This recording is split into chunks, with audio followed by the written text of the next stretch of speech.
Hello everyone, this is my fifth video of web component development video series. In this video, I want to show you how to use request dispatcher. Let's move to the slides. So, what is request dispatcher? This is a simple diagram here.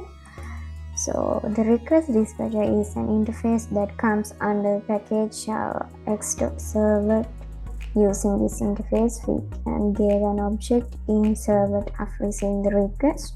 So using the request dispatcher, object will send a request to other resources, which include servlet, HTML file, or JSP files. So a request dispatcher object can be used to forward a request to the resource or to include the resource in a response. So resource can be dynamic or static. So this is the main idea of the request dispatcher. Let's move to the next slide. This is an example of request dispatcher interface. In this example, we can identify that validating the password entered by the user. This is a validation part here. If you enter name and password, then click login button and then validate server. And if password is servlet, it will